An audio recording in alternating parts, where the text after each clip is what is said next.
Hello, good evening. Good evening, everybody.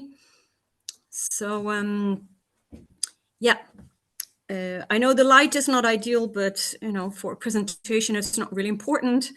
Since I will switch to the presentation. Yes, good evening. So for me, good evening. It's almost 8 p.m. local time, and so I hope that the sound is okay. That the microphone is working, and well, the image, it is what it is. um, Ciao, everybody. Good evening. Buonasera. And yes, today I can't start late, and I can't make it too late because there's another presentation after me. So I can't, be too late today, because it's always a problem. I should do some kind of lessons in speed talking to try to talk faster. So to try to, to say everything I would like to say. But luckily today, it's the first of 4 presentations. So, okay, good. So that is already, so 1 minute to go, and then I will start.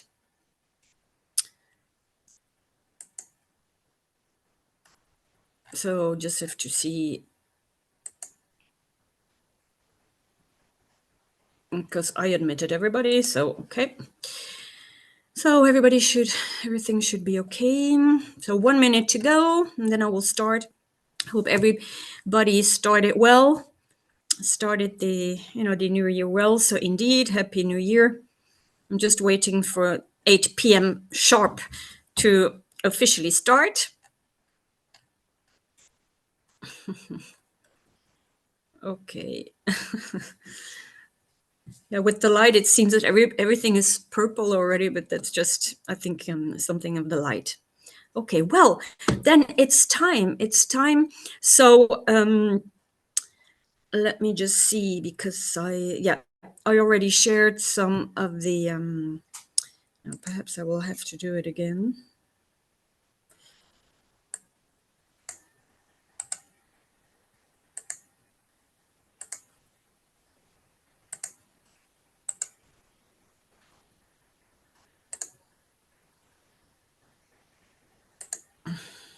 Okay. Now I just have to see.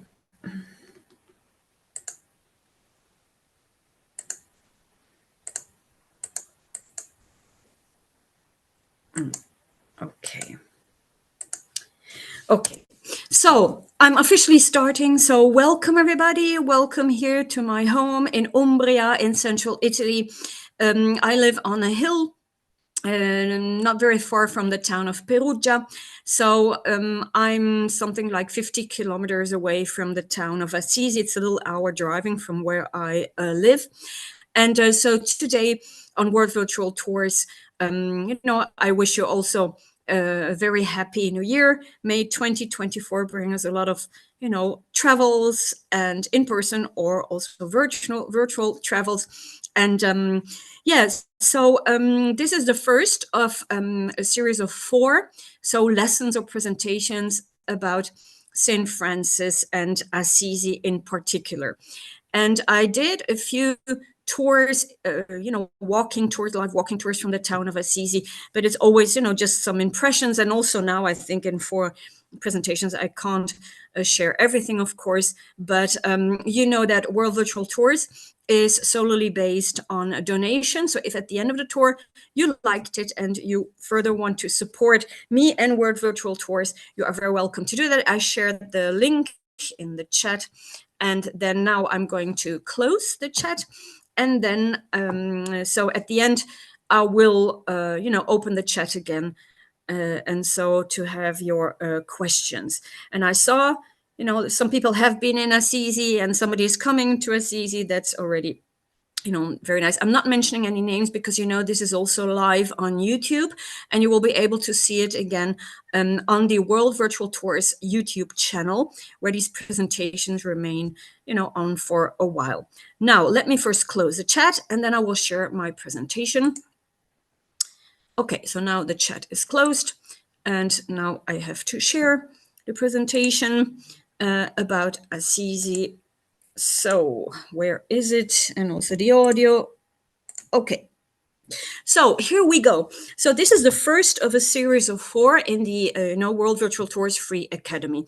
And so now I'm going to give you a general introduction about the history of Assisi and also kind of biography of St. Francis.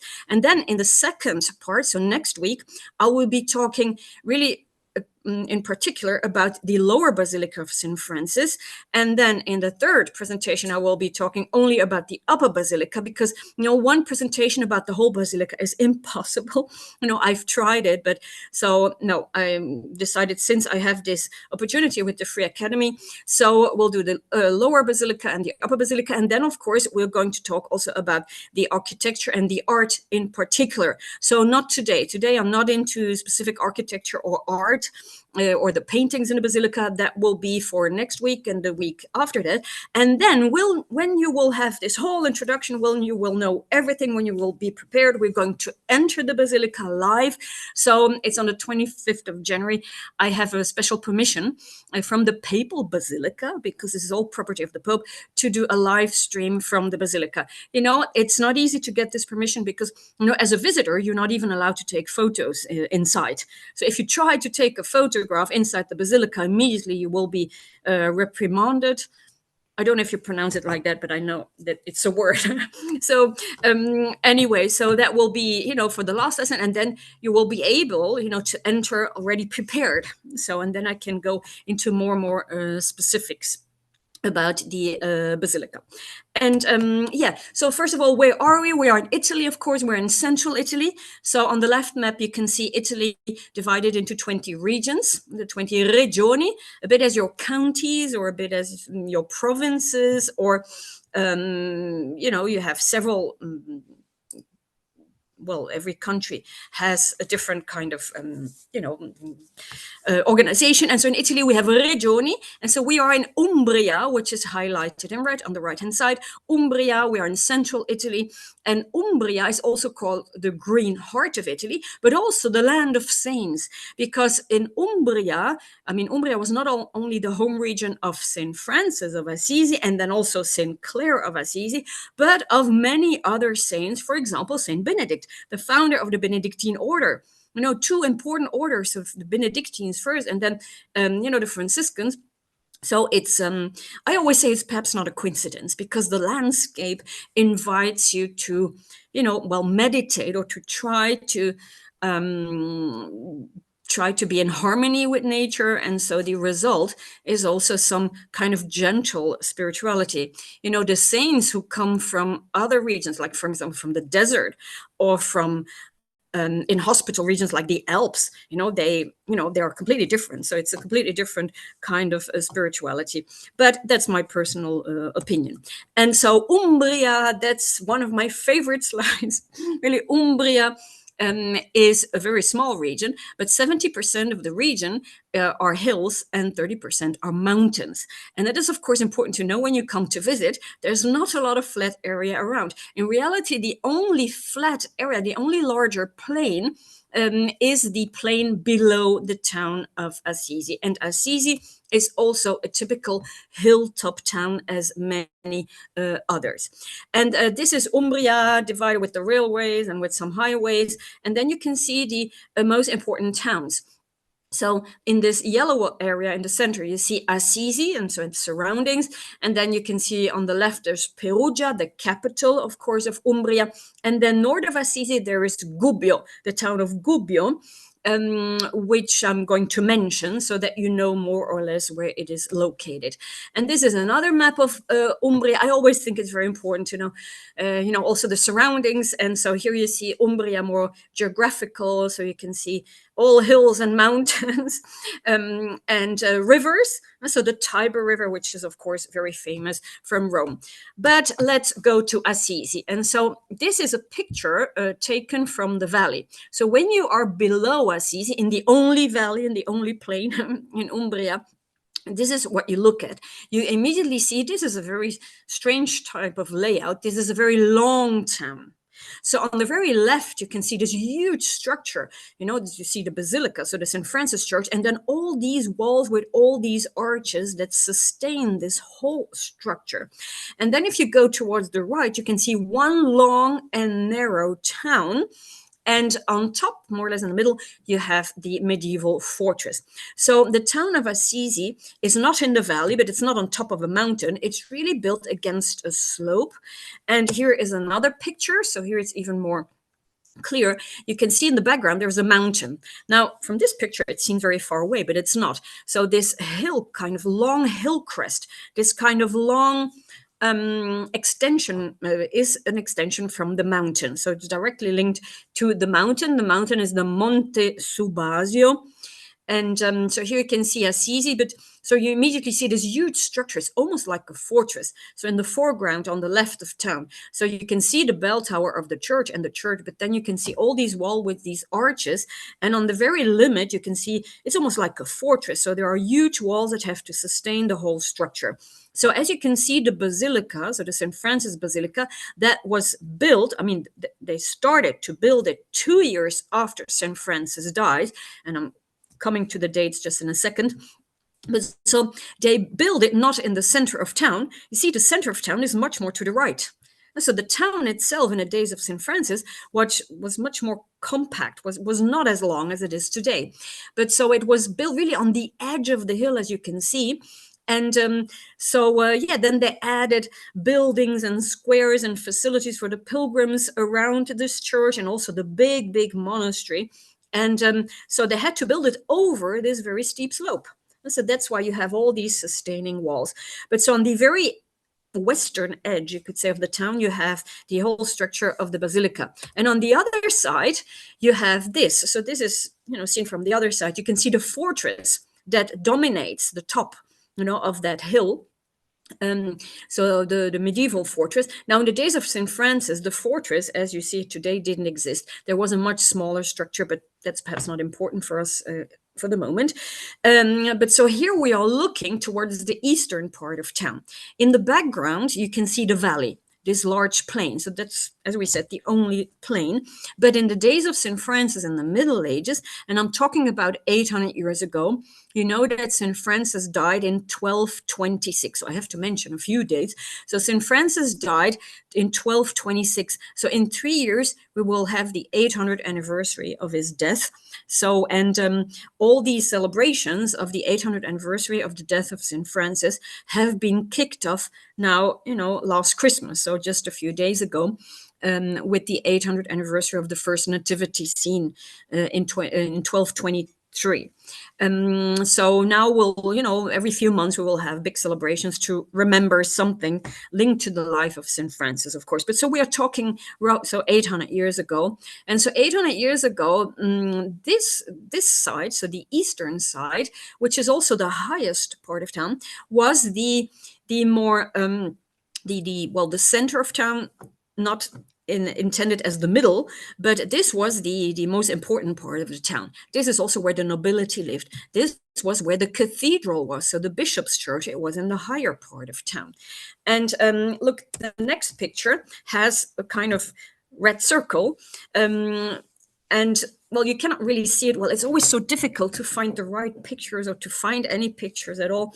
But so in the circle, there is a kind of town gate. It's a medieval town gate. That's perhaps not really important, but it's just to show you that there was a kind of crossroads. So the origins of Assisi, they go back to before the Romans. Now, in Roman times, so 2,000 years ago, there was this little town of Assisi. I'm going to talk about that just in a second. But so how come a town developed there on that particular spot? Well, it was because there was a road and it was a pass. So you can imagine, so from the red circle to the right-hand side, you can't see it, but so to the right-hand side, there's still a road. And that road goes then into the hills and to the mountains and goes towards the Via Flaminia. And the Via Flaminia, a very important Roman town, but already an important passage in pre-Roman times. And then left of the circle, the road then continued towards, then more to the lower parts of the town, and then to Perugia. So there was already an important passage there, a kind of pass. And on the top of the pass, really, there was a little sanctuary. And that sanctuary was dedicated to a divinity, the goddess Cupra. And Cupra is a pre-Roman divinity. So, typical Umbrian divinity, for example. Now, let me see. Yes, because I couldn't remember what my next slide was. But so from the circle, so to the left, this road would continue and then would arrive on the highest spot, and then it would go down. And on the highest spot today, so where this road would have been, so that this pass where this sanctuary would have been, we have the Cathedral of Assisi. Now, you don't have to mistake it for the St. Francis Basilica. That is something completely different. This is the cathedral, and a cathedral of a town literally means that there is the cathedra. Cathedra is Latin for the chair, or the throne of the bishop. So this is the Cathedral of Assisi still today. This is the bishop's church.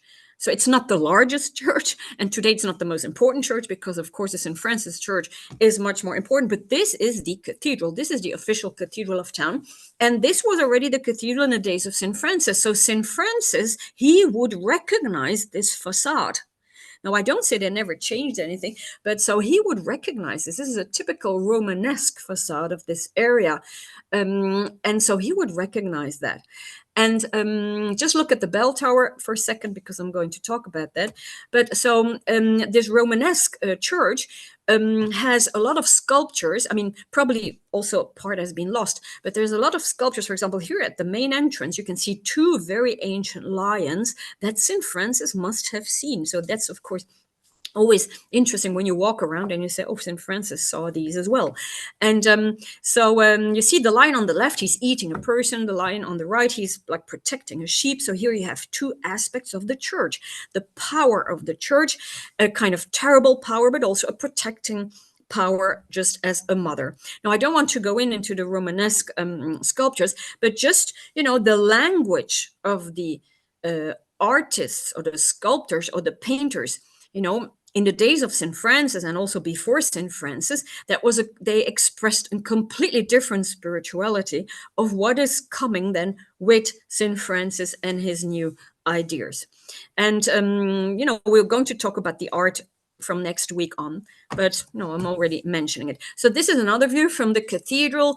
Of course, the dome didn't exist in the days of St. Francis and has been completely changed inside. It's not really interesting, but if you go inside on the left, you will see what is underneath the bell tower. Here you can see this massive square bell tower. Well, the bell tower stands exactly on a Roman water cistern, and it's still there, just as you see it here. You can see it.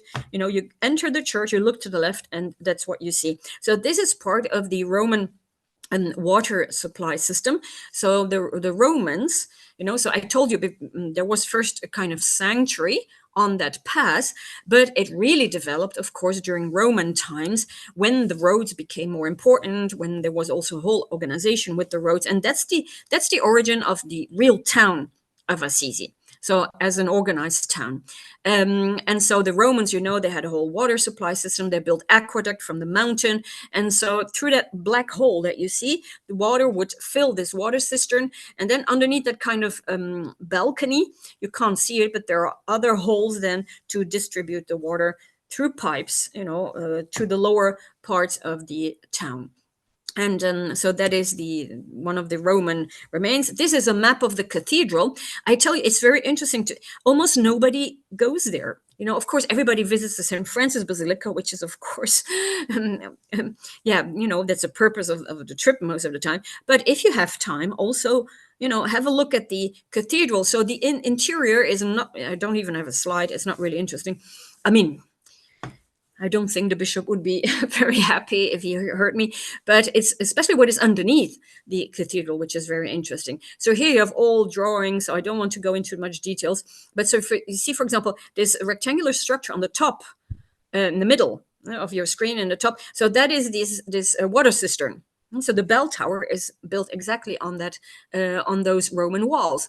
And then you have this purple rectangle, which is today, it's in front of the church, on the square in front of the church, but in reality, it's underneath today's square. You can go into a museum, you walk underneath the square, you will see the pavement of the older square, which was on a lower level. You will see a lot of other remains, and also remains of this sanctuary, of this divinity Cupra.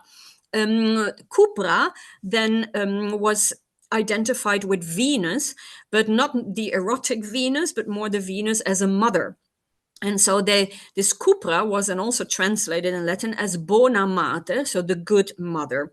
And that is really interesting that on that spot, that was so important, that we have the cathedral. And so, you always have important religious sites, they remain, even if the religion then changes. And so this would be underneath the cathedral. You see, you have to imagine this is underneath the pavement of the cathedral. You have all these remains also of a gallery, and you can visit that. So I really recommend that. For example, this is what you see when you're underneath the cathedral. So you go down some steps and you will see all, these old columns and so on. And oh yes, Cupra Bona Mater. So this is not a statue from Assisi, but just as an illustration. And then, as I said, this is underneath the square, where you have the old square. Well, you can still see the old pavement, the medieval pavement, and then you can see these arches. So yes, so that's what you can visit. And then also, not very far from also where this sanctuary was, there was the Roman amphitheater. So that was just outside of the Roman town walls. There's almost nothing left from the walls of the Roman amphitheater, but the shape remains, as you can see. So this circular wall, or this oval wall, is not the original Roman wall, but inside, you should imagine there was the arena, and then all the houses on the outside, they were built on the remains of the seats, all these structures with the arches and the seats. But so you see the walls are not the Roman walls anymore, but so the layout remained. So this piece of well, not piece of land, but so this parcel of the land remained oval. And so they just built a medieval district on top of that. Probably in the days of St. Francis, this district didn't exist. It's a little bit later, with the development of the middle class. That is just, it's just in the days of St. Francis that it's happening. I'm coming back to that. Now, there are some walls of this Roman amphitheater that are still there. And but if you want to see it, you have to go in a hotel. The hotel is called Nun, and now I realize in English it's it's nun, but so, well, we pronounce it Nun. It's a spa. It's a very luxurious hotel, but so it has a spa, and so here you can see the baths. So you can see these pillars are the original pillars of the Roman amphitheater, and original galleries and original walls of the Roman amphitheater. And then, of course, the most impressive Roman remain is the Roman temple on the main square. So what today is the main square of Assisi, and what was the main square in the days of St. Francis 800 years ago, today you have today you have still the Roman temple, but inside, there's nothing left of the Roman times. It has been transformed several times. In the days of St. Francis, it was a prison. This building was a prison. And then later it has been transformed into a church. So inside, there's nothing left of the Roman days, but the facade is still the original facade that you can see. Very impressive with these 6 columns. And also you can see that is something quite special. The columns are standing on these bases, but normally in a Roman temple, if you know Roman temples, the bases of the columns, they are on top of the stairs and not on the stairs themselves. So it means they really didn't have a lot of space. So they really had to crush, to crop and crush, to use the little space that they had. So there was no space, and also for the height. So they couldn't make it higher. So they had to do it like this. Now, the Roman square, in reality, is still there, but today it's underneath today's square. So today you have a nice square, but underneath the square you still have the Roman remains. So this is how the Roman square must have looked like. You see, it was built on a big terrace, and the entrance to the temple, so to the stairs that you just saw. So there were two little doors. You see, there are two doors in that wall, that terrace wall, and so there you have a staircase, and then there was a big monument with some statues, and there were shops and fountains. So not everything is on this drawing. You see, and it was very colored. So this is a kind of reconstruction. So you can see at the bottom of the temple, you have this kind of metal structure. Those are benches in reality. And then you have this square base with statues and four columns. If you want to see it, you can go underneath the square here too. You see, Assisi, it's not only the basilica, even if the basilica is, of course, of a world importance, but you can also go underneath the square, and then you can walk on the Roman pavement. You can see here the podium, which is in front of the temple. So the temple is above your head, really. So that's also an interesting aspect. And this, of course, is also a very famous picture. I will show you the original in the church. This is the first scene of the cycle, the fresco cycle, that tells us about St. Francis. And was painted more than 700 years ago.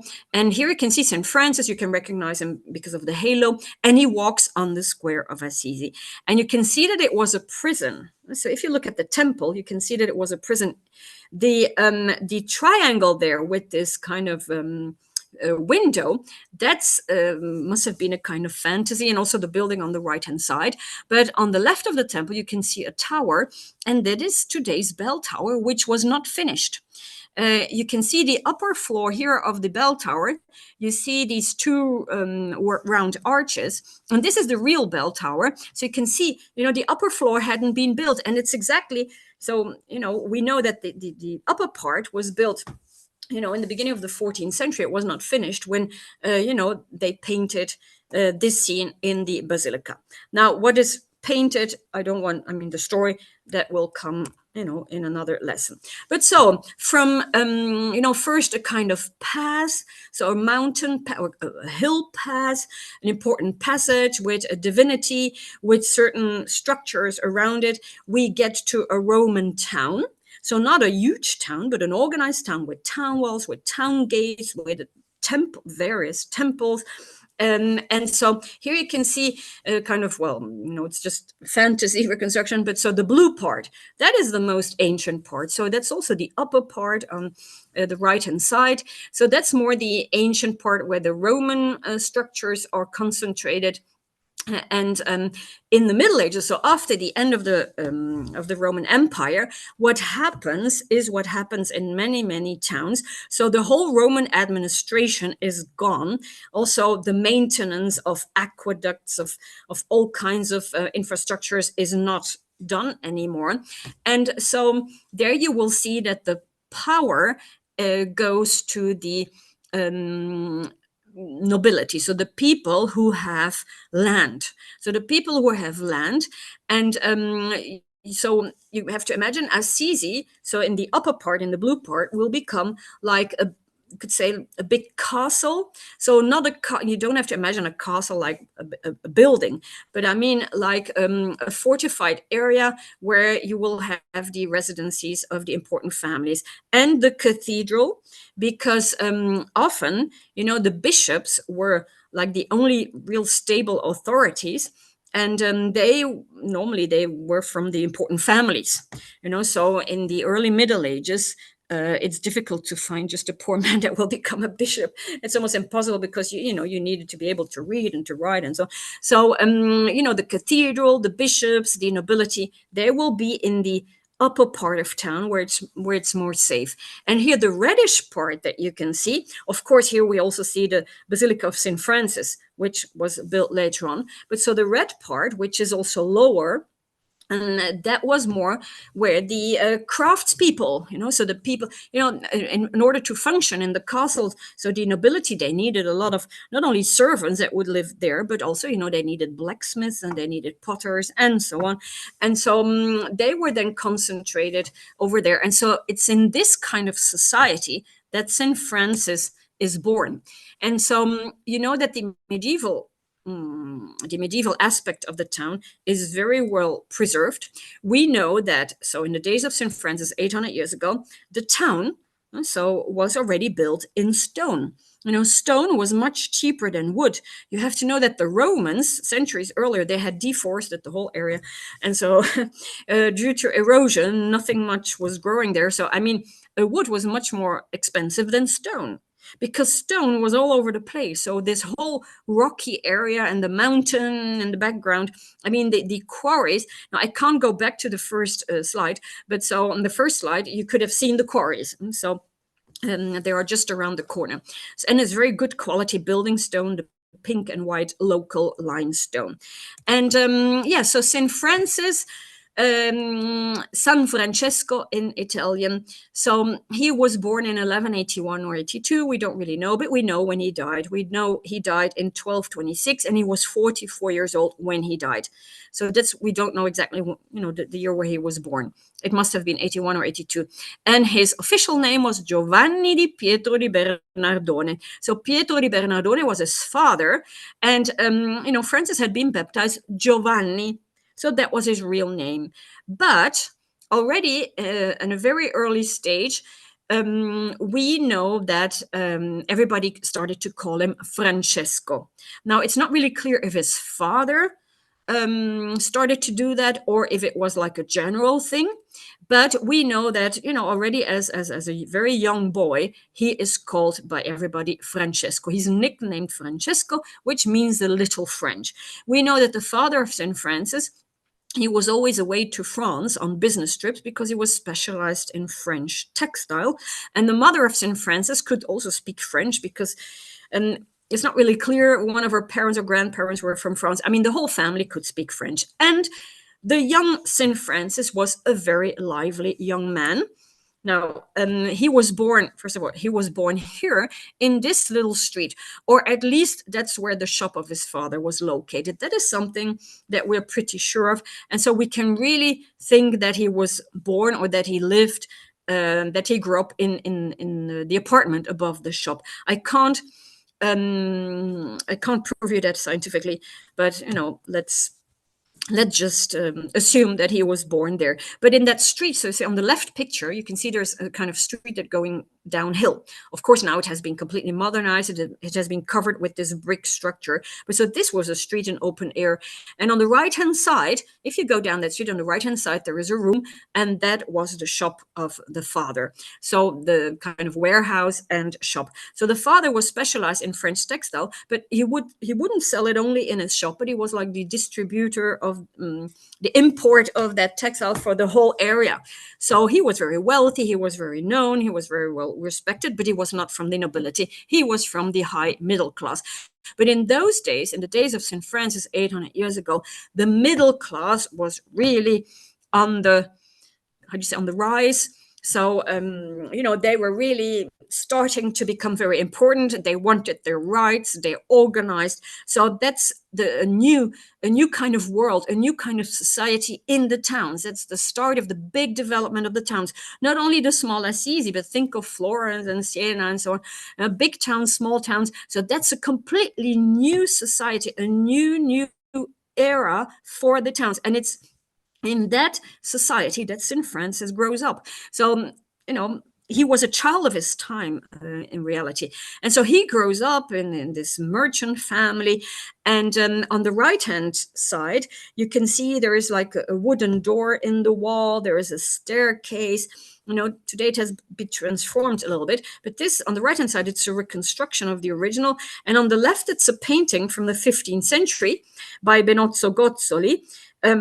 Perhaps he saw that place, that they claim was the birthplace of St. Francis, because it's really like on the corner with an extra corner and a staircase. So it could be that he was inspired by this, because on the left hand side, this painting represents the moment St. Francis is born. So in the house. And let me see. So this is how today the shop looks like. So there's nothing left, of course, of the shop, of the furniture. It's just a room, and then they put an altar, and so you can go there, you can sit there, you can also pray there. So but there's nothing left of the shop. This is a statue representing the parents of St. Francis. You can see the father with his fabrics, very wealthy, very respected. And on the left, you see his mother, the mother of St. Francis, with a broken chain. So the chain is really part of the whole statue. And that represents the fact that when St. Francis, later on, of course, when he made a decision, when he said, okay, no, I want to change my life completely, she set him free. I mean, she said, okay, she supported him. And so she freed him from the chains of his family. It's a bit in a symbolical way. You have to know, St. Francis was a very lively young man. In some of his biographies, and I'm coming also to the biographies, so where does this information come from? I'm going to tell you just in a second. But so St. Francis, from you could say the most reliable biographies, he was quite lively. So he liked to party, he had a lot of money, he liked to spend it, and so his father didn't like that at all. And so he distributed all kinds of things also from the shop. He took money from the till when he needed it, and he liked to when he was happy, he would sing in French. And that is probably why everybody started to call him Francesco. His father, he had traveled to France, and so probably he brought back people, or he brought back the songs, or St. Francis, he could speak French. And so, the fact that this whole culture of the troubadour and the stories in those days, people didn't really read the books. They would hear all these stories sung by these troubadours in those days. And so St. Francis, he knew all these stories, and about the knights and so on. And that was also one of his dreams, was to become a knight, to become a soldier, to go into a war. And but so at a certain moment, the father of St. Francis says, my son has gone crazy. He throws away all his money. And so the father locked him up. He locked him up in the broom cupboard. And the broom cupboard is still there, actually. It's in this church. And so this church is built on top of the remains of the house of St. Francis. So I showed you, for example, the shop of the father. Well, the shop of the father is located underneath the main altar. You see, this church is not very big. So when you enter, you can see the main altar there. Well, underneath the main altar, there is this there is the shop of the father I've shown you, and then you can see there's a wooden door on the left. Well, when you go through that wooden door, you arrive directly on the staircase that I've shown you. So part of the church is also part of the wall. And if you go into the church, immediately on your left, there is the prison of St. Francis. So the broom cupboard where St. Francis was locked up for 3 days until his mother set him free. That's also why she's represented with the broken chains. And I said, St. Francis, he dreamed of being a soldier, and then his chance comes because there's a war that breaks out between Assisi and Perugia. Now, why the war? That is a bit too long to explain. But so St. Francis, he buys a horse, he buys weapons, and he goes to Perugia, to the war. And so he arrives in the valley, and immediately the first day when there is a battle, he's wounded, and then he's imprisoned. And so he spent almost 1 year in prison, in Perugia, as a captive, before his father could pay the ransom. You have to know that in those days, these wars, there were wars everywhere, and of course they were very bloody, but it was always very interesting to take a lot of hostages, especially wealthy hostages. I mean, the poor hostages, they couldn't do anything with them, but to have money, so that was really an income for the cities. And so St. Francis, he was wealthy, and so he was then released after the payment of a ransom. And so St. Francis comes back to Assisi, and here you see it's a modern statue. that you can find in front of the Basilica of St. Francis. You can see it in the background. And here you can see St. Francis in full armor, but he bows his head. And in reality, he's looking towards Perugia, towards the enemy.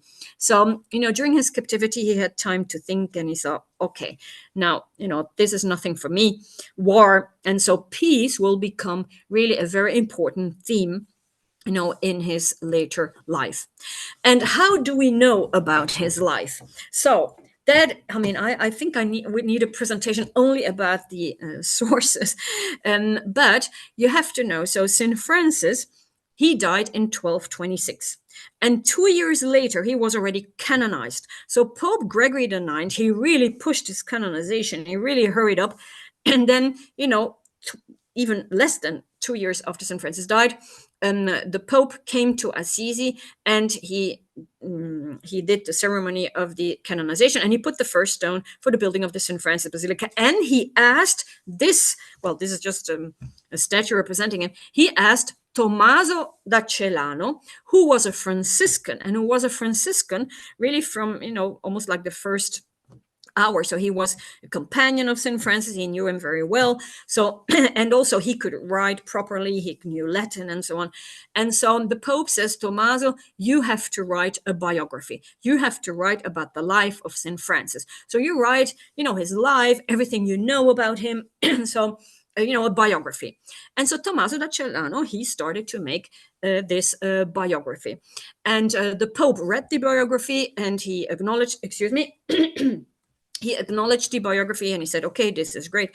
But a few years later, the general of the Franciscan order, he said, now look, Tommaso da Celano, your book is great, but it's much too long. So you have to write a shorter version of this book so that we can use for other purposes. And so Tommaso da Celano, he set upon, writing a kind of shorter version. But in the introduction, he says, there are people who think my biography is too long. And there are people who think that probably I didn't write exactly the things as I was supposed to write them. But so, okay. And then he writes a shorter version. But then, this is just in a matter of a few years. There is more and more, of course, interest for St. Francis, and there are a lot of pilgrims, they're already arriving. And the Franciscan order also is increasing. It's everywhere in Europe. There are thousands and thousands of monks. And so the general of the Franciscan order, he says, he hears a lot about miracles, people that tell about miracles. And so he goes back to Tommaso da Celano, and he says, well, look, you wrote a great biography, but there's nothing much about miracles. So please write a new biography where you also include the miracles.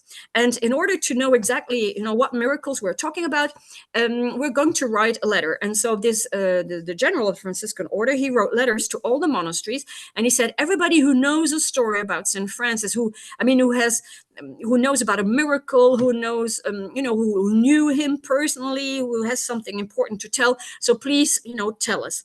What this general didn't expect is that there were so many, it was an avalanche of letters that arrived in Assisi, because all the monks that had at one point known St. Francis or had met him, they had something to tell about him, and not necessarily miracles.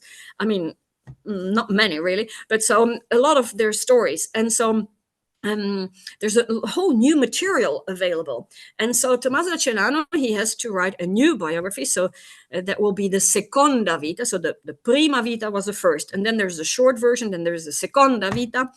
And where he includes all, he tries to include all this new some new material. But there is so much that there will also, excuse me, in the meantime, I have forgotten, for example, of course, this is printed. These are not the original manuscripts, because I'm going to tell you what happened. So on the left, that's the first Vita. And then on the second, the second on the right-hand side, that manuscript has been discovered I think in 2017. So there were versions that were not known until, for example, 2017. And this is the new one. You see the Vita di San Francesco with the miracles, still by Tommaso da Celano. But there was so much material that there is also another biography that is being written then, and that's the La Leggenda dei Tre Compagni, so the legend of the three companions. So in reality, that's a compendium. So it's just all little. So from all that material, all these letters that arrived. So this book could have been called. So the title could have been Our Adventures with Saint Francis. And here we have all these stories about his youth, for example, that he was a bit arrogant and that he liked to spend money. And there are all stories that for example, Tommaso da Celano, he also mentions his youth. He says, he wanted to be a soldier. And Tommaso da Celano says, when St. Francis was young, he was really like the young people from nowadays, impolite, and he didn't have any respect for anybody. So, he was already mentioned like this. But then in 1260, so you see, only 34 years after St. Francis died, the new general of the Franciscan order was this man. This is Bonaventura, which has been canonized also much later on, San Bonaventura. And Bonaventura, he was a Franciscan, but the general Franciscan order, but he was a professor, was a professor in France, in Lyon. And he has a kind of general chapter of all the Franciscan monks, everybody who can come. And he says, now look, we have to put some order in all these stories. And so let's do it like this. I will write a new biography with all the important things about St. Francis. And that's what he did. And so he wrote a new official biography about St. Francis. But then he also said, and let's get rid of all the former ones. Let's destroy all the former ones. And so what Bonaventura wrote in 1266, that was the Legenda Major. Legenda Major means the major or the most important in legend, not as we intended. Legenda in Latin means the things that have to be read, so the stories. So he will write the official biography, where, of course, he doesn't say a word about the youth of St. Francis. He only says that from the beginning, from when he was a child, you knew that he was going to be a saint, that he was destined to sainthood. So that's what he says. So we have a completely new version. And also, as I said, and then also, but that's later, that's much later, we then have also the Fioretti, where we have, again, some of these stories of St. Francis and the animals and so on. But here you just have a picture of the big burning of the books. So Bonaventura had ordered all the biographies written by Tommaso da Celano, I've just mentioned, the Prima Vita, the Seconda Vita, the short version, and then also the Leggenda dei Tre Compagni, that all had to be destroyed. And so he really wrote a letter to everybody. If you have these around in the monasteries, you have to destroy them. Luckily, since parchment paper was not really cheap, so luckily they were not always burned, but they were then used to bind other books. And that's luckily how from the 18th century on, we have rediscovered these original biographies. Until the 18th century, there was only the Legenda Major. And so here you can see how already 34 years after St. Francis died, his life was rewritten according to the needs of the Franciscan order. Because already during his life, St. Francis had lost control. He had already lost control. He started very simply, but, already during his life, he gave the control of the order to somebody else. He said, it's all grown too much, and I can't cope with all that anymore. But and then this is very important, because nowadays, today, all the sources, so all the texts, so the biographies of St. Francis, so all the biographies of St. Francis, all the letters that were written in the first, let's say, 150 years of the Franciscan order, important letters,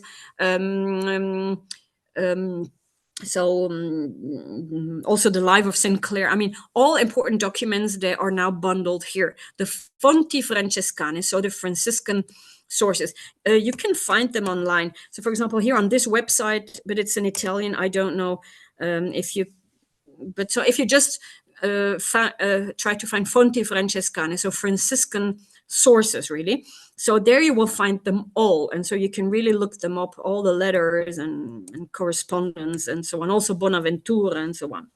But let's get back to St. Francis and the Middle Age. So St. Francis, he grows up like a very wealthy young man, just, said with his friends he liked to he liked to pull all-nighters, as we would say. So he got in trouble with the police twice because he liked a glass of wine, probably the whole bottle, as we see. But so essentially the town of Assisi in those days was divided into two parts. I said the blue part, the red part.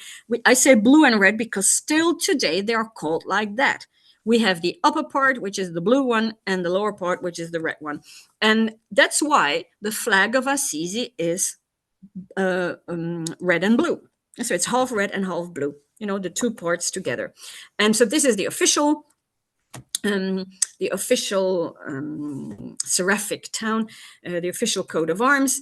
And once a year in the month of May, that's important because in the month of May, the four first days normally, we have the Calendi Maggio. And the Calendi Maggio is a competition between, the blue district and the red district. Today it's quite peacefully. It used to be, in those days, in the days of St. Francis, they would often really go to war, even really go to war with each other and have battles between the two parts of the town, because the upper part was more the nobility and the old aristocracy, and the lower part, there were the new middle class people, and the higher middle class especially, they wanted a say in the town government, and that's during the 13th century. That's what is the big change in the towns.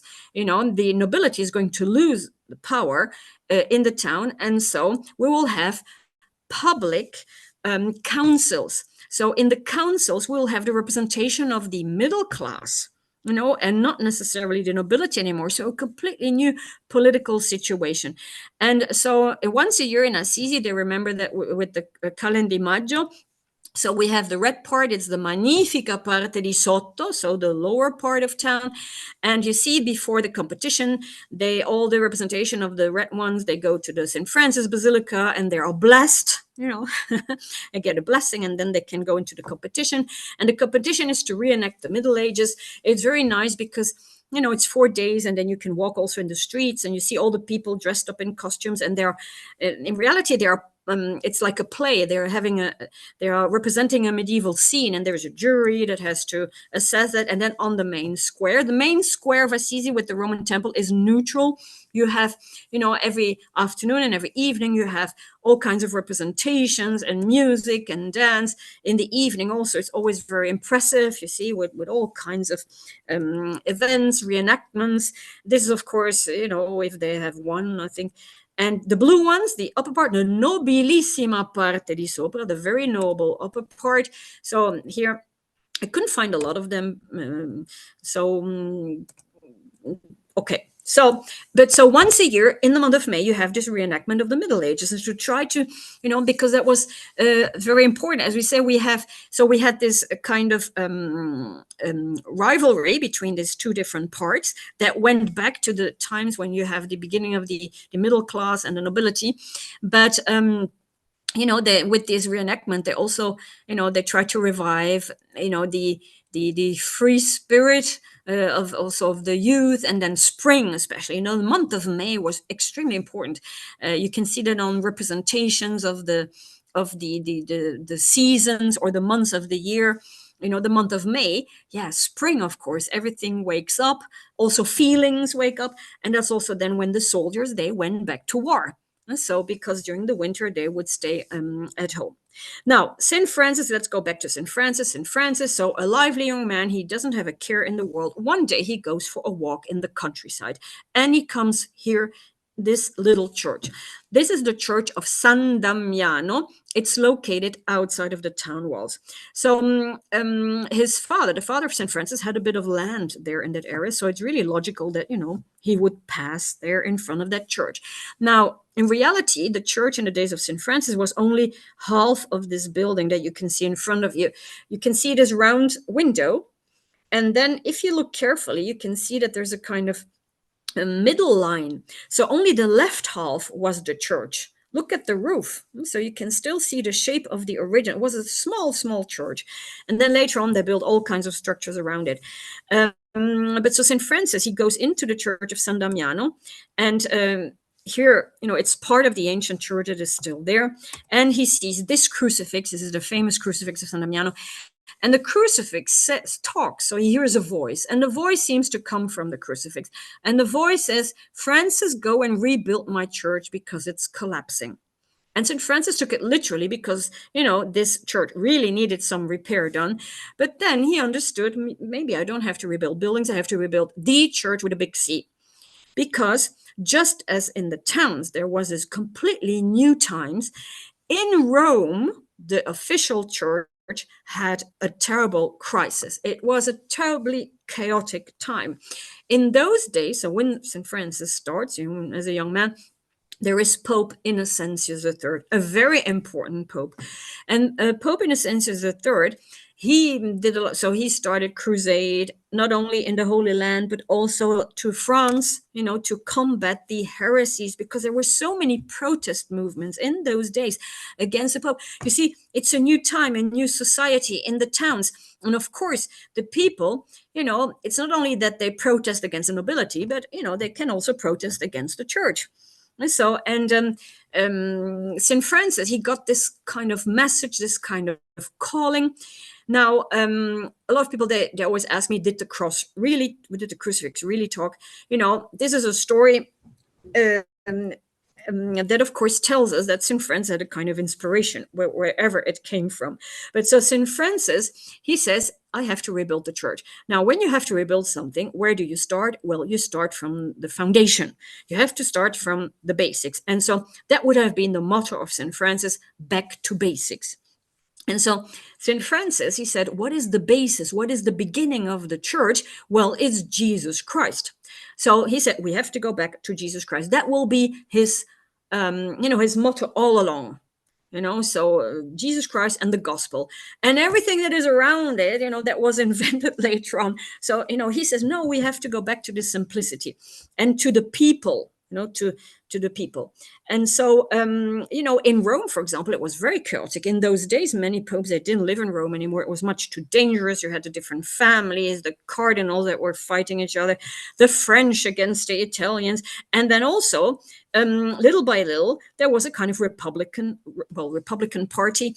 They really called themselves Republicans because they said, the popes, the church should only have a religious power and not the worldly power. So you see very chaotic times, very dangerous times for the church in Rome. Probably that was the most dangerous moment for the church in Rome. I mean, it wouldn't have taken much to have it completely destroyed. And so St. Francis, he went to the war and then he fought with his father and so on. And so when he was 24 years old, he takes a radical decision, really radical decision. In public, he's going to give back everything he owns to his father. And he says, okay, from now on, I'm going to change my life completely. I'm going to leave the town with all the parties and so on and the good food and the nice clothes. I want to live in poverty amongst the poor. And where did the poor live? Well, they lived in the valley outside of the town, in this kind of the swampy areas. I mean, so that's where the rejected people of society lived. That's where the leper lived. That's where the very poor people, the beggars lived. And so St. Francis, he wants to live like them because he says, if I have nice clothes, no, I have to experience what they experience. I don't want any property anymore.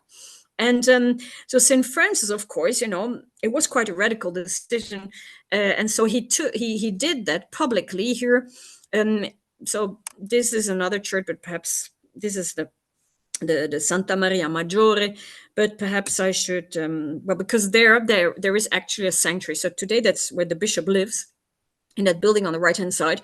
And today, but it's really recent, they transformed that place so this is the sanctuary of the Spoliazione, so where St. Francis, renounced everything. And so now it's a kind of a sanctuary. But so, and then St. Francis, so when he only had just, a shirt, he didn't have anything anymore. So he he said, what am I going to do? And so the first thing he does, he said, I'm going to my good friend in Gubbio because I need some time to think. And so he goes to Gubbio. That was 3 days of walk. So in those days, you had to walk 3 days to go to Gubbio. Nowadays, in less than an hour by car, you are there. But so, okay, so he goes to on foot on his own. In winter, he goes to Gubbio. On his way, he is attacked by some, some, how do you say, some robbers. And the robbers, they see from his face that he's wealthy, but he only has a shirt. They don't understand. So they beat him up, and they leave him half dead in the snow. And so St. Francis, he manages to arrive here in the Abbazia di Valingegno. The Abbazia di Valingegno used to be a Benedictine monastery, very important, with a lot of land. So it controlled a lot of land. And so he knocks on the door, and the brother who is responsible for hospitality looks out of the window, and St. Francis says, can I come in? But the brother says, who are you? And he closes the door. And so St. Francis was quite shocked. So he knocks again. And so the brother says, yes, okay, you can come in. But if you want something to eat, you first have to work. And so go and work in the kitchen. And then they gave him a crust of bread, and then they threw him out. And so St. Francis was quite shocked by this lack of charity by these Benedictine monks. And so that was an experience that never left him, because later on, for his own brothers, he was very strict about it. He says, we can't refuse something like that. And so he went to Gubbio, and he arrives in Gubbio. There was his good friend, and his good friend is, of course, shocked. He says, what happened to you? And so here you have some clothes. But St. Francis, no, I don't want some nice clothes anymore. I want something very simple. And so the brother, the friend, is giving him just something in can't remember, burlap, I think. So where they used to make the potato sacks out of it. So just something very simple. And St. Francis is very happy about that, and he says, "Okay, from now on, this will be my clothes." And Gubbio then became really a regular passage. Now, Gubbio was also is still located at a pass, so he had to pass there anyway. Often when he was traveling, St. Francis was always on the road. This is, of course, where the famous story with the wolf happened. St. Francis and the wolf. So one day again, in those days, when St. Francis was already very famous, he comes in Gubbio, and the people say, oh, good that you're here. We have this problem. There's a big wolf, and, he's attacking our children just outside of the town gates. We can only go out heavily armed, and you speak to the animals. Could you speak to the wolf? And St. Francis, yes, okay. And so he goes to the wolf, and he says, brother wolf, what you're doing is not really nice. But I understand you're an animal, you have instincts, you're hungry, but we need a solution because it's war. So we need peace. I suggest that the people of town feed you every day, and you leave them in peace. And the wolf said, okay. So he probably didn't say it, but he gave his paw or something. And so, so the wolf became the mascot of town. He died from old age. He was buried in Assisi. And the tomb of the wolf, because, for centuries, they said, now look, this is not a true story. For example, Innocence, not Innocence, Bonaventura in his Legenda Maior, he doesn't mention the wolf. So we know the story from these other stories, and so they always said this is not really, it's just a metaphor to explain that St. Francis, he wanted to fight evil in a peaceful way. But they actually found a tomb of the wolf with a wolf skeleton, and so and a tombstone also, and it's inside that tiny, you see, in reality this is a tiny chapel, and you see that so there's some stairs and a door, but more to the right there's a hole in the wall on the level on the sidewalk. And so if you look through there, you can see the tomb of the wolf. So you see, you look downstairs, and so this is the tombstone. And then there is also, they say the place where the wolf. But you see, those are stories that were always interpreted, because Bonaventura, when he made his Legenda Maior, of course, he wanted to give an interpretation. He said all these stories, nobody's going to understand. We have to mention the theological aspect of this. So not just tell story about the birds and about the wolf, but so we have to explain it. And also by then, the Franciscan order had become like a multinational. There were monasteries all over Europe, very important. And the original rule of St. Francis, who wanted absolute poverty, and he didn't want any stone buildings. He said, just a little hut is enough. And so, that's why at the end of his life, he had already lost control. He said, several times, people built stone houses for the brothers, but he knocked them down because he said, I don't want this. The next weeks I will tell you some more about it. But so St. Francis, then he leaves Gubbio, and then he says, okay, I'm going to the rejected people of society, which are the lepers. And so he went to Rivotorto.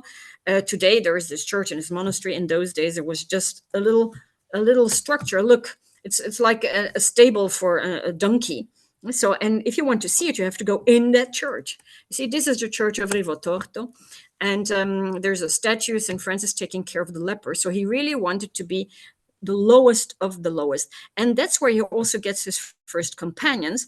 And when he had 12 companions, that's a bit symbolical, he says, okay, now I need a base. As though, we need a house. I mean, not a very nice house, but so that's when the Benedictine monks, they give him the portiuncola. And the portiuncola is,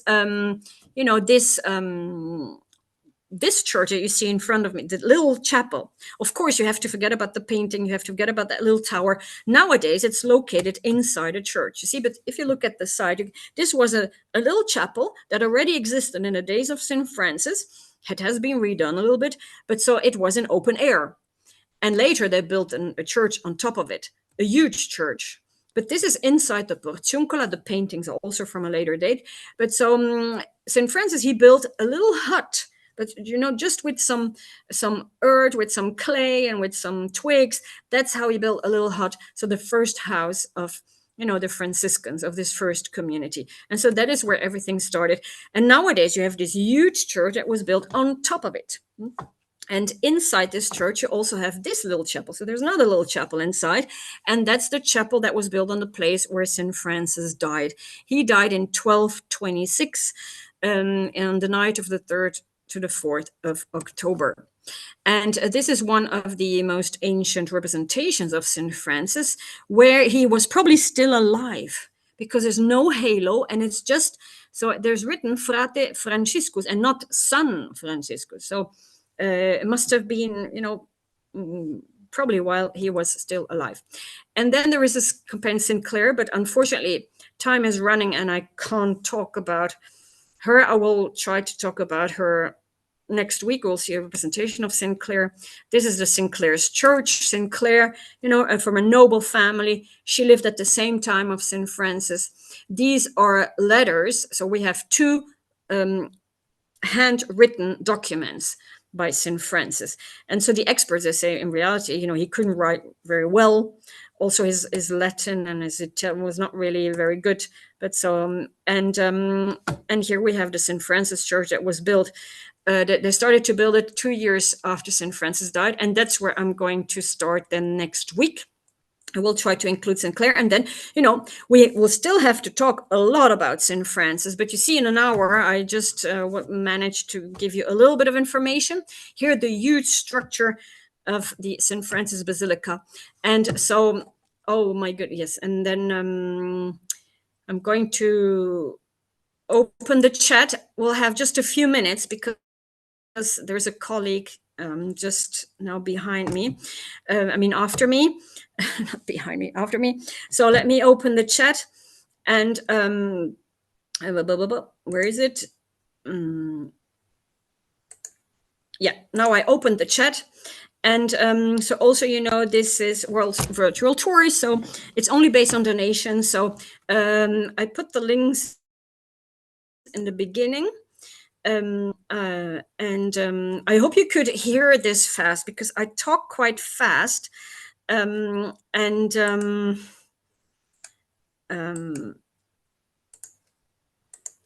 Somebody told me that it was difficult to hear that fast, but